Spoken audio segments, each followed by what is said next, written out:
Ya estamos de regreso, gracias por estarnos sintonizando aquí en Casilla 24. Estamos dialogando con Marisela Montero Andrade, derecho humanista, abogada, integrante de la colectiva Incendiarias, y nos estaba platicando su punto de vista respecto a la llegada por primera vez en la historia de México de una mujer a la presidenta de la República en la figura de Claudia Sheinbaum.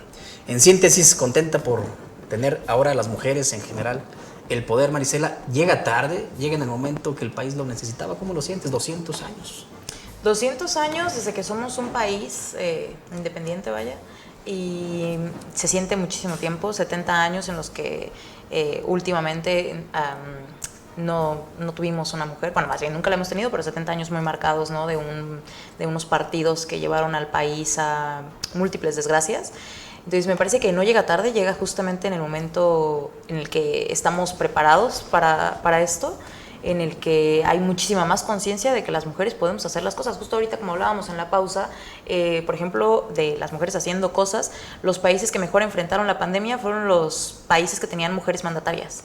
Está comprobado con datos que todos estos países como Nueva Zelanda, como Noruega, Dinamarca, que tenían mujeres mandatarias, fueron los que mejor enfrentaron la pandemia. Entonces, yo realmente espero que esto lo veamos reflejado en las políticas públicas que se implementen en este sexenio y en este gobierno. Y sí, contenta de tener a una mujer científica, una mujer de izquierda y una mujer como presidenta. Oye, Marisela, ¿y no sentías feíto cuando estaban en el debate, en los debates, que se agarraran del chongo Xóchitl y Claudia? O sea, bueno, sobre todo en el segundo debate ya Claudia como que digamos, no le siguió tanto el juego, ¿no? A Xóchitl. Sentía feíto, pero no, la mayor rudeza estuvo de parte de Xóchitl. De Xóchitl, por yo eso. sentía feíto. Pero no sentías feíto en el sentido de ver a dos mujeres en la escena pública peleándose, denostándose. Esperaba que hicieran una política diferente. Sí sentía feo porque esperaba que ellas reflejaran que podemos hacer política diferente. Sin embargo, sentía más feo por lo que hacía Xóchitl. Porque precisamente quien denostó y quien además recurrió a la misoginia y al machismo fue Xóchitl. El hecho, por ejemplo, de haberle dicho la candidata... Narcocandidata, ese me pareció terrible. Me parece que hay una prostitución del término y narco. luego ya Claudia le contesta corrupta. O sea, como que sí, también sintió... pero no se equipara. No se lo equipara sé, porque además corrupta... Pero a lo que voy es que se engancha, tenía, ¿no? Claro, o sea, en el debate. Xóchitl quedó comprobado que tenía contratos dados a sus empresas, al Instituto del INAI, contratos que son millonarios y que fueron dados mientras ella era servidora pública, ¿no? Cosa que sí tiene un conflicto de intereses y que hay un tema de corrupción ahí que tiene que ser investigado. Entonces, corrupta le quedó como calificativo, pero perfecto. Y narcocandidata me parece un término que es sumamente grave, que incluso personas de la propia oposición salieron a decir es sumamente grave lo que se hizo, personas que me parece muy responsable haberlo señalado, y no me refería a ese término, sino cuando empieza a decir que es... la dama de hielo, me parece. Ah, sí, la dama de hielo. Eso es sumamente que no tenía corazón. Que no tenía corazón. Eso está apelando a que las mujeres tenemos que ser dóciles, tenemos que sonreír, tenemos que ser sensibles, y que apela, por supuesto, a este machismo que tenemos en la sociedad mexicana de que, mírenla, ella es mala porque no sonríe, porque no me voltea a ver, ¿no? Y eso era lo que yo sentía feo, ver a una candidata presidencial enfrentarse a otra candidata recurriendo a la misoginia. A mí me pareció terrible y al contrario, me alegra ver en el lejanísimo segundo lugar en el que quedó, porque es un reflejo de la muy mala campaña presidencial que tuvo, de los muy malos asesores que tuvo, de los muy malos partidos que la respaldaron y que por supuesto además reflejó el racismo y el clasismo que predomina en la oposición. Sí, todo adelante. No, yo lo que supe, perdón, no me lo puedo guardar. No, adelante. Suelta. Platicando con gente del equipo cercano a Xóchitl, fíjate que me platicaron un dato bien interesante de fuentes de muy buena credibilidad, que los partidos políticos no le soltaron el recurso a Xóchitl, ¿sabes? Uh-huh. Que ella de alguna manera tuvo que sortear el tema financiero pues de su bolsillo, y cuando decía esto de las cooperachas y cosas así, y saquen, digo, no estoy hablando a favor de ella ni mucho menos, simplemente es el hecho de que tuvo a 3 líderes de partidos políticos detrás de ella que muy probablemente la hayan dejado sola, que la hayan mal aconsejado, pero que seguramente si el escenario hubiera sido que ganara el día de hoy, estarían repartiéndose todos los espacios. Y mira, no sería ni siquiera el escenario como hipotético. Ella no ganó y aún así, esos 3 líderes de dirigentes, bueno, Jesús Zambrano ya no porque el ellos no PRD se perdieron extinguió, nada. pero Alito Moreno y Marco Cortés sí se repartieron el pastel pese a que ella perdió. Entonces, imagínate si hubiesen ganado. Me parece que el pueblo, ahora sí que como dice AMLO, el pueblo sabio le dio la razón precisamente al discurso del presidente. Ellos decidieron sacrificar la candidatura presidencial en pos de tener los primeros puestos en las plurinominales, en pos de ellos mantenerse en el poder, viviendo del erario público. Porque ya dijeron que no se van a ir. Garrafal, que dijeron que no decidieron se van a ir. sacrificar la candidatura presidencial para ellos quedarse en las cámaras de diputados y de senadores. Ahí también tenemos que ser bastante claras, ¿no? Y mira, yo te puedo creer o no el hecho de que no le hayan dado recurso, ellos salieron a decir no, que la dejaron sola, sí, pues, eso es lo que voy. O que la hayan dejado sola, o que no la hayan dejado sola. Lo que sí queda bastante claro es que en cualquiera de los escenarios iba a perder de una manera terrible y garrafal. Cosa que ya pasó, ¿no? Sigo pensando que la principal losa de Xóchitl Gálvez fueron estos 3 personajes. Yo también digo. Por supuesto. Que tenían los más altos negativos Por supuesto. a nivel nacional, hablando de los políticos. Y que Xóchitl fue sacrificable, ¿no? Y que Xóchitl también, fue sacrificable. O sea, y que incluso todavía hoy en día se rehúsan a siquiera valorar dejar la dirigencia a pesar de los resultados catastróficos para la oposición. Bueno, a Zambrano ya no le queda de otra, ¿verdad? Pero nos dice que ya va a crear otro partido. Sí, dice que va a crear otro partido. Pero lo que voy a mira, decir, sí, Xóchitl fue lo más... los partidos políticos fueron lo peor de esa campaña presidencial, por supuesto, estos dirigentes fueron lo peor. Sin embargo, tampoco podemos omitir que Xóchitl no fue una buena candidata. O sea, un día sí y otro día también metía la pata de maneras garrafales, ¿no? O sea, un día le decía güeyes al pueblo de México por no tener patrimonio a los 60 años, y otro día se equivocaba de personas, y otro día decía que los priistas eran malos priistas como Alito Moreno, pero al día siguiente salía y le daba la mano a Alito Moreno, o sea, tampoco es que tenía una candidata muy brillante. Y aquí yo venía escuchando precisamente hoy con Pepe Cárdenas a un diputado panista, me parece de apellido Romero, diciendo... Jorge Romero. Sí, Jorge Romero. Que levantó la mano para ser ahora el nuevo dirigente, el sucesor de Marco. Sí, claro. Y él que seguramente lo va a hacer.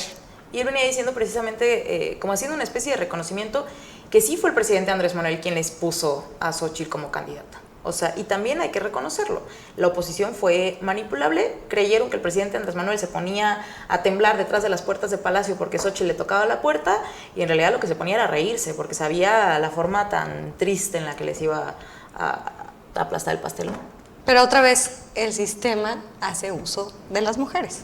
Sí, podemos decirlo de esa manera.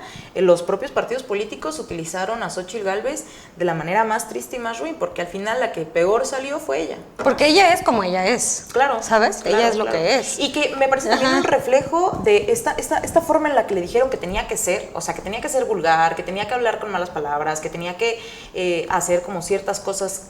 Es un reflejo de cómo ven ellos al pueblo, de cómo creyeron que el pueblo podía ganar, que ellos podían ganarse la simpatía del pueblo poniendo a una mujer de pueblo que hablara como creen que habla el pueblo y que creen que eso es lo que el pueblo quiere votar, ¿no? O sea, también es un reflejo de lo que ellos ven que somos como ciudadanía y que les salió mal, que ya se dieron cuenta que no es eso. O sea, sí, en el 2018 votaron a un hombre de pueblo, a un hombre que no se veía como estos grandes oligarcas, que no se veía como de las grandes cumbres políticas, que precisamente es por lo que detestan a Andrés Manuel, porque les brota el clasismo por todos los poros.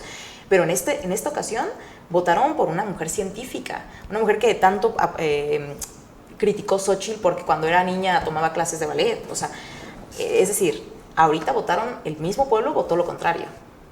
No, de hecho, Andrés Manuel, en una entrevista que hace a un medio norteamericano, lo estaba revisando hoy, él reconoce que dice, Claudia es mejor que yo. Claro. Dice, académicamente, es doctora. Dice, no es un medio norteamericano, es un medio español. ¿Español? Ah, bueno, perdón, me quedé con la idea. Que dice, yo duras penas terminé la licenciatura, dice, ella es doctora, entonces... Dice, intelectualmente es mejor que yo, está más preparada. Sí. A mí eso se me hizo padre, ¿no? Que sí. Pues un presidente le reconozca a una mujer, ¿no? Que pueda decir, sí, la verdad ella es mejor que yo. Claro. O sea, en términos claro. De conocimiento, ¿no? De capital de conocimiento, eso se me hizo padre. Sí. Oye, ahorita que empezaron a hablar de también el papel que jugó la oposición y particularmente de Jesús Zambrano, que está ahorita ahí como hombre al agua, no o sea, naufragando. Pero, y ya la dejaron solito también, así como, bye. Sí, así, oye, los demás, bye. Así.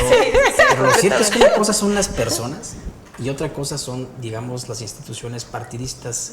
Y estamos frente a un escenario donde el PRD y todo lo que representó el PRD en una etapa importante para digamos, la democracia de este país, pues hoy está en ese naufragio. ¿Qué les produce, digamos, como michoacanas también, dado que es la cuna política del PRD Michoacán, el que estemos hablando de que tiene sus días contados? A mí me duele. A mí me duele. Yo la verdad es que lo he venido diciendo en estos días. Tengo un mar de sentimientos encontrados por esta pérdida del registro del PRD. Por un lado, porque yo me crié en la izquierda, es decir, yo vengo de una familia que viene siempre en el lado de la izquierda, mi corazón siempre está a la izquierda y mi sangre es bien rojilla. Entonces, sí me duele ver que este partido que fue la cumbre de la izquierda en México, con quien surge la izquierda en México y que brinda una opción distinta al PAN y al PRI, que al final son lo mismo y tan son lo mismo que ahorita los que eran priistas son panistas, sí me duele que se muera. Sin embargo, me da gusto por el otro lado, porque muchas de las personas que votábamos al PRD les dijimos que precisamente esto iba a pasar si decidían aliarse con el PRI. Les dijimos que precisamente esto iba a pasar si decidían llevar entre sus líneas y sus filas y levantarle la mano al PRI. Es decir, el PRD cambió sus estatutos para poder ir con el PRI. El PRD cambió lo que le daba su sentido esencia. Al PRD, Su cambió esencia. su esencia, cambió sus estatutos para poder ir en la 2018 para poder ir con el PRI. Y aquí a nivel estatal se vio muchísimo, precisamente cuando estaba Silvano Aureoles, que muchísimos perredistas que estaban con él le dijeron, si tú haces eso, nosotros no vamos a ir con el PRD, porque ha sido nuestra cuna, pero no podemos ir contra esto que para nosotros es traicionarnos a nosotros mismos, ¿no? Entonces, por un lado me da tristeza, me duele ver que este partido se convirtió en esto, que la dirigencia pésima que tuvo durante estos últimos 7, 8 años hizo que terminara en esto, pero por otro lado me da gusto, porque me da gusto porque el pueblo los está castigando. Es decir, los perredistas que tanto lo votaban, les avisaron que no iban a votar por ellos decidieron seguirse ostentando dentro de la cumbre política en los puestos de poder y el pueblo decidió castigarlos, ¿no? Fue durísimo, yo creo, el impacto ver figuras del PRD icónicas vistiendo la playera o la camisa del PRI, ¿no? Claro. Yo lo que me pregunto ahorita es, bueno, les comparto, tengo una tía que ha sido lideresa sindical del sector salud, Jacqueline Nava, a quien le mando muchos saludos. Los Nava están por todos lados. Sí, pues ¿no? estamos en la izquierda, en la derecha y en el centro y para arriba y para abajo. Qué bueno, qué sí, bueno. Por eso no podemos juntarnos. Sí. Esa es la democracia, la pluralidad. No, sí, somos una familia muy plural. A lo que voy me dijo hoy al mediodía, dice, hija, estoy muy triste, ¿cómo que el PRD va a desaparecer? Dice, yo soy perredista, dice, siempre he sido perredista. Y yo, tía, no te preocupes, no fue en todos los estados donde perdió el registro, por lo menos aquí en Michoacán no lo perdió, se va a convertir en partido local. No, pero es que no es justo, es que yo voté por el PRD, por el diputado federal del PRD, porque yo quería precisamente que el PRD no perdiera el registro. Y yo creo que así como ella, pues debe haber muchos.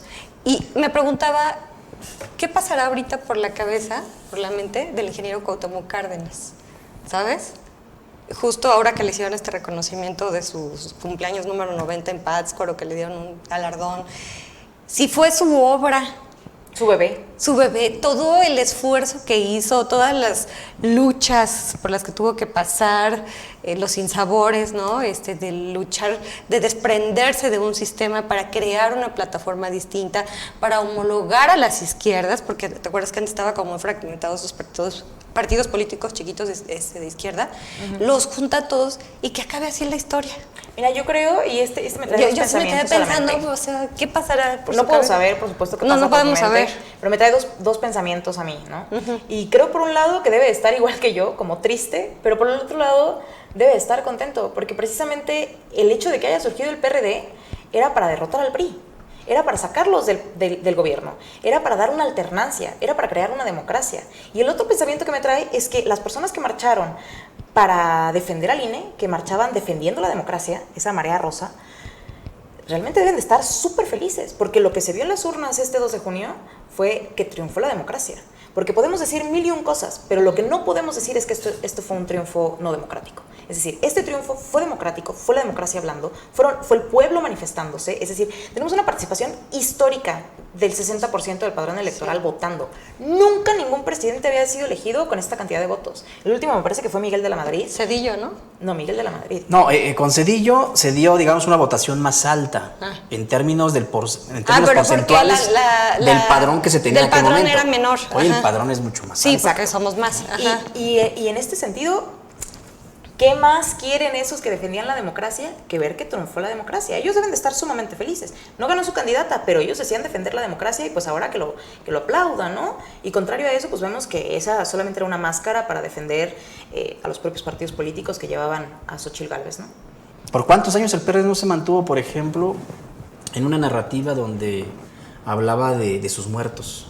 Una cifra ¿Te acuerdas de que se Obando? contaba por ¿Muertos a manos de centenares. quién? ¿Quién fue Obando? ¿Obando? Fue uno de Obando, ellos, por ¿no? ejemplo, No, claro. Obando En fue uno esa de ellos. lucha Sí. a muerte con los priistas, ¿no? Por defender estas banderas que ustedes colocan. No, porque antes se mataban. Y parece O te que todo mandaban eso, a- ya lo dije. te parece que todo mandaban eso quedó en el matar. olvido, exacto. teniendo el PRD pues A los una corta vida panistas, también. pues a Cloutier. Claro, a Cloutier cosa que ya se lo dije, recetaron. ahorita, esos mismos que están diciendo que este gobierno es autoritario y dictador, eran los autoritarios y dictadores de hace 20 años. Eran los que sí mataban, sí encarcelaban, sí perseguían a los opositores. Este gobierno no lo hace. Podemos criticarle muchas cosas a este gobierno, y hagámoslo, porque eso precisamente es la democracia, criticar al poder y seguirle criticando y exigiéndole.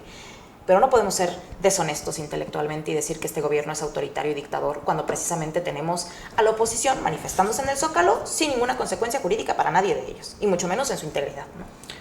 Parece que el PRD lo único que hizo fue prolongar su muerte. Me parece que era una muerte anunciada, Sí. con la salida de López Obrador en su momento, con la salida posteriormente de Cuauhtémoc Cárdenas también, una serie de...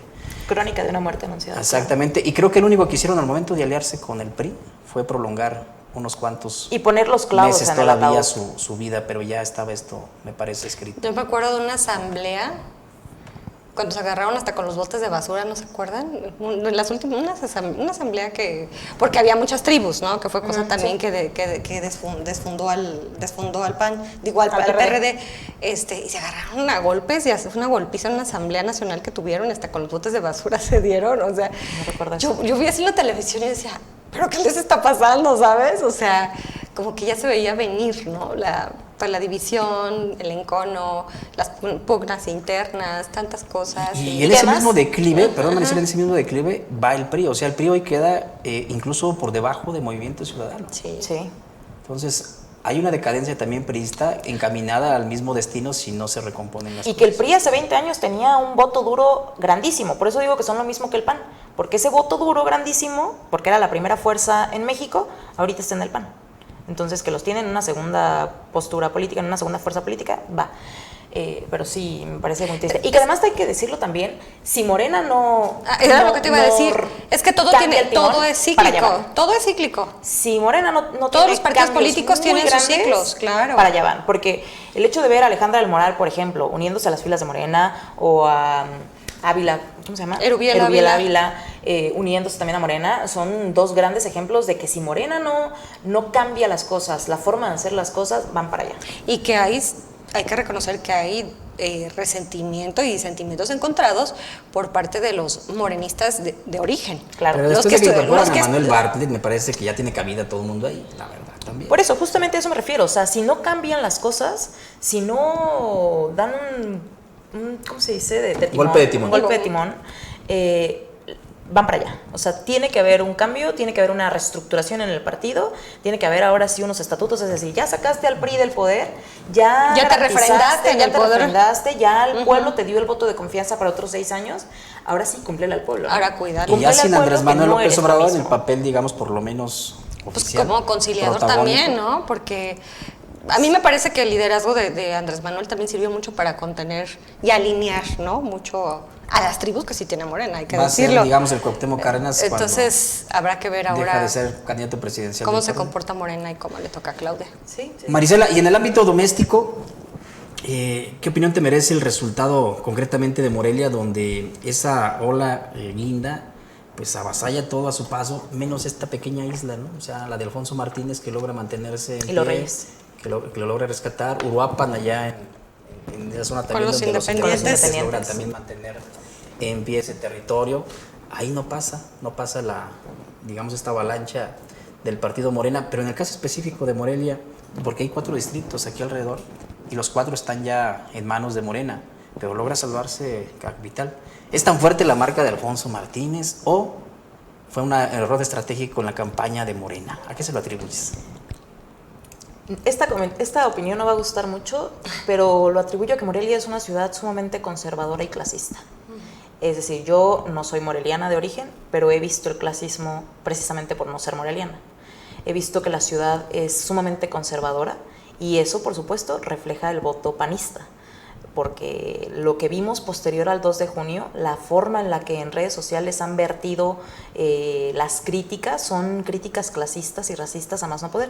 Yo en otra mesa de análisis, previo a las elecciones de otra casa, yo decía, por supuesto que algo por lo que no iba a ganar Carlos Torres Piña, además del hecho político, es porque es moreno.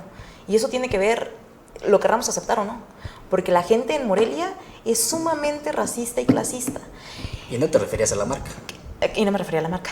Pero que además yo también tengo que reconocer que me parece que Alfonso Martínez sí ha hecho un buen trabajo en la ciudad. Es decir, yo por ejemplo sí soy abierta en que yo sé que el voto es libre y secreto, pero mi voto sí fue por ejemplo por Alfonso Martínez, porque yo sí consideraba que él podía hacer un buen trabajo como lo ha venido haciendo en estos últimos 3 años y que lo hizo en los 3 años anteriores a los que fue ahorita, ¿no? No posteriores cercanos, pero en el 2015-2018 me parece que también hizo un buen trabajo, contrario a lo que pasó 2018-2021, ¿no? O sea, creo que sí, también la gente en Morelia es una gente que tiene el voto más politizado, que sabe el voto diferenciado, y que eso precisamente pudo generar contrastes. Sí. Pero también hay un tema de arraigo, ¿no? al territorio. Y de hecho lo vimos mucho, porque o sea, el hecho de que, o sea, los morelianos, Morelia es para los morelianos. Sí, lo vimos en la campaña de Alfonso, que Alfonso todo el tiempo en sus debates, en sus participaciones políticas y públicas decía, porque soy de Morelia, originalmente de Morelia, porque soy oriundo de Morelia, porque soy vecino de Morelia, porque tengo toda la vida en Morelia. Y Torres Piña pues no es de aquí, ¿no? Entonces no le quedaba cómo poder decir eso, más que tengo muchos años viviendo aquí, soy estudiante de aquí, pero no puedes combatir con que precisamente Morelia está hecha de una clase social que es muy conservadora, que es muy clasista y que además es como que mantienen una especie de esfera de privilegios alrededor de ciertas familias. O sea, hay ciertas familias que están muy arraigadas en la esencia de Morelia. Oye, y hablando precisamente del tema, continuando con otra beta que también me parece muy importante, este tipo de candidaturas que se me fue el nombre, pero que estaban destinadas acciones afirmativas. De acciones afirmativas, Hijo. Que estaban para las comunidades LGBTI+. No le toques ese sí, ya sé, para las personas con discapacidad y todo eso. Y que haya habido cuates que digan, no, yo sí soy no binario. Garrafal y terrible, y que además las mujeres feministas lo anunciamos. Las mujeres feministas anunciamos que en el momento en el que no se supiera hacer una interpretación correcta entre sexo y género, iban a pasar estas cosas. Que en el momento en el que la palabra sexo se diluyera en la ley y quedara como género, los hombres iban a beneficiarse de eso, cosa que ya pasó.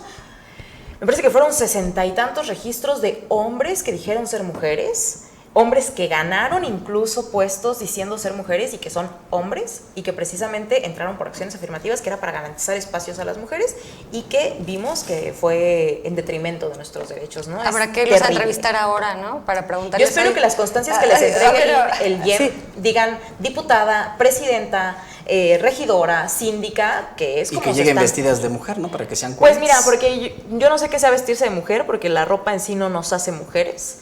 Pero yo espero por lo menos... hay cierta ropa que las hace mujeres. Nada nos hace... A ver, yo no soy mujer por la ropa. No, digo, pero sí hay cierta ropa que es asignada al sexo femenino, exacto, pero no nos hace mujeres. Entonces, si ellos se podrán poner vestido, eso no los hace mujeres, pero yo espero verlos... Que en el documento diga. Que en el documento, por lo menos, que su constancia que les es entregada por el IEM diga candidata, presidenta, regidora, y si no, pues se puede impugnar, ¿no? Claro, una revisión de documentos, sí, ¿no? No, yo decía una encuesta postelectoral de, bueno, ¿y usted cómo se define entonces? O sea, ¿no? Porque de repente resulta que todos eran terrible. No, ¿cómo? No binario, ¿no? No, decían que ser mujer, literal, o sea, ni siquiera no binario, ser mujer. O sea, se afirmaron como mujer. Sí, se afirmaron como mujer. Ya. Marisela, ¿Michoacán está preparado para una mujer gobernadora? ¿Ves condiciones para llegar a ese estadio quizá en el 27? Porque esta elección me parece que también coloca, creo yo, en una meta a ciertos personajes.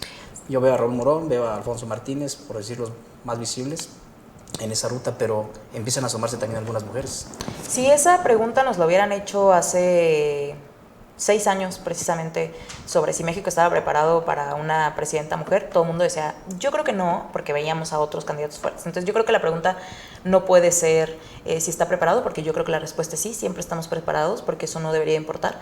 Creo que la pregunta tiene que ser ¿se darán las condiciones? ¿Se darán las condiciones o qué mujeres están preparadas para gobernar? ¿Qué mujeres y qué personas? Porque, ¿A quiénes ves? Híjole, veo bastante complejo el escenario porque tampoco en los hombres veo muchas habilidades Pero y sobre muchas las capacidades. mujeres, digamos, de la baraja que hay. Dame ejemplos. Fabiola Lanís, Adriana Hernández. Lo veo complicado. Ha levantado la mano ya Celeste Asensio, dijo aquí que ella no descartaba La verdad es que me gustaría ver a Celeste. buscar la gubernatura. Me gustaría ver a Celeste Asensio en la boleta para candidata a gobernadora. Quiero ver cómo lo va a hacer en estos 3 años que quedan, pero me encantaría ver un perfil como ella, una mujer indígena, una mujer de la disidencia sexual, en la boleta. Sería histórico también. Debo mencionar también a Yaraví Ávila. Ella me daría mucha vergüenza verla en la boleta electoral. Por eso dije debo. Sí, claro, pero me daría una pena garrafal ver a una mujer antiderechos en la boleta. Es anti... Es antiderechos de las mujeres, antiderechos de las personas de la disidencia sexual. Es una mujer antiderechos. Muy bien, ¿algo más, Estelita? No, bueno, pues a ver, rápidamente, 2, 3 puntos que tendrían que resolverse sí o sí, llegando Claudia Sheinbaum al poder en la agenda feminista. La crisis de desapariciones, la violencia feminicida y el tema de, número 1, de refugios, como en este mismo paréntesis, en el número 3, que no importa el orden, pero todos son de suma importancia, el tema de un sistema nacional de cuidados y el tema de los refugios para mujeres, ¿no? O sea, creo que estos son 4 puntos que en la agenda de las mujeres tienen que ser vistos con lupa, tienen que ser vistos con muchísima exigencia por parte de la sociedad civil, de nosotros, y que tienen que ser muy atendidos de manera urgente por el gobierno. Oye, pues se nos ha agotado el tiempo. Muchas gracias Al por contrario, gracias. A mí eso fue como aceptar venir, agua. Marisela. La verdad es que ha sido muy ameno platicar Sí. contigo, muy interesante. Son muy polémicos varios de estos temas que tú traes en la agenda. Y aparte eres una mujer muy resultado. brillante, Marisela. Muchas gracias, muchas La gracias. verdad. Es un gusto estar con ustedes, con Sí, 2 personas sí. tan brillantes de los medios y tan reconocidos en el estado, ¿no? Gracias, Es para mí todo un hermosa. gusto. No, muchas gracias, Marisela. Al contrario, gracias por estar aquí. La verdad le das Y mi reconocimiento, realce al espacio. a tu lucha. Y llegas a en tus el luchas, momento a tu justo. esfuerzo. Estamos también. en esta semana ya de cierre de transmisiones y queremos echar toda la carne al asador. Entonces, gracias por aceptar. Muchas gracias a ustedes y a todo el equipo, por supuesto, por hacerlo posible. Gracias, Estelita. Como siempre, un placer. Gracias a Dan y gracias Marisela y a todo el equipo y por supuesto a toda la audiencia.